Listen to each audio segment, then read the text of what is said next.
Mais si, par exemple, on prend un cycle annuel normal et puis on débute avec l'hiver, c'est clair qu'avec les changements climatiques, donc cette tendance lourde d'avoir des températures changées, des régimes de précipitations changés, font en sorte que, par exemple, l'arrivée de l'hiver va se faire de façon plus tardive. Ça va peut-être se faire davantage dans le mois de décembre ou vers le temps des fêtes au cours sur le sud du Québec. Et là, une fois qu'on rentre dans la saison hivernale, bien, c'est clair, et en fait, les études scientifiques le montrent clairement, il va y avoir de moins en moins de probabilité de voir des grandes vagues de froid.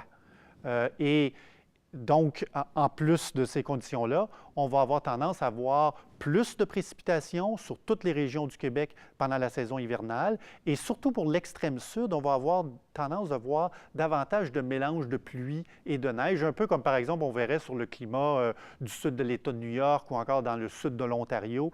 Ensuite arrive le printemps, c'est clair que la fonte des neiges, les crues printanières, etc., ont tendance à se produire beaucoup plus tôt qu'à l'habitude. Et donc, ça nous donne une saison estivale qui va être beaucoup plus longue, ce qui peut naturellement générer des avantages pour certains types d'industries touristiques. Par contre, ça veut aussi dire que la probabilité de voir des canicules avec des très grosses chaleurs, des températures de 35-36 degrés Celsius et plus, comme on a pu voir en Europe en 2003 ou en Russie en 2010, sont beaucoup plus grandes. Ces températures plus chaudes-là, les étés plus longs, font en sorte que l'environnement naturel se transforme aussi. Donc, on va avoir tendance à avoir des cours d'eau qui vont avoir de moins en moins d'eau, particulièrement à la fin de l'été. Les températures de l'eau vont être plus chaudes et donc la dilution des polluants, par exemple, se fait moins bien et ça peut nous donner des problèmes de qualité de l'eau. Et donc, toutes sortes d'impacts en lien avec une genre de tropicalisation de nos étés, finalement.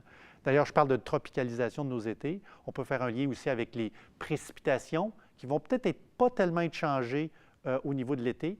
Par contre, le type d'événement de précipitation va être différent. On va avoir tendance à avoir davantage de coups d'eau soudains, intercalés de plus longues périodes de temps sec, donc de sécheresse, qui naturellement va poser problème, notamment au Québec, où on n'a jamais vraiment été beaucoup habitué à ce type d'étés plus tropicaux. Là. Et naturellement, on s'en va vers l'automne, où là, pour l'automne, on voit une arrivée de l'automne classique, peut-être un peu plus tardive, donc des températures plus chaudes qui durent plus longtemps. Une augmentation des précipitations aussi. Naturellement, il ne faut pas oublier que notre climat est variable de nature.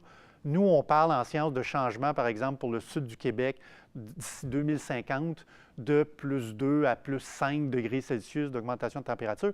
Mais il faut bien comprendre que juste avec la variabilité naturelle du climat, on peut voir des variations d'un hiver à l'autre de plus 6, plus 7 degrés Celsius. Donc, ça ne veut pas dire qu'on élimine complètement les hivers d'autrefois ou les étés d'autrefois qui pouvaient être plus frais ou plus pluvieux, etc. C'est juste que la probabilité est de moins en moins là.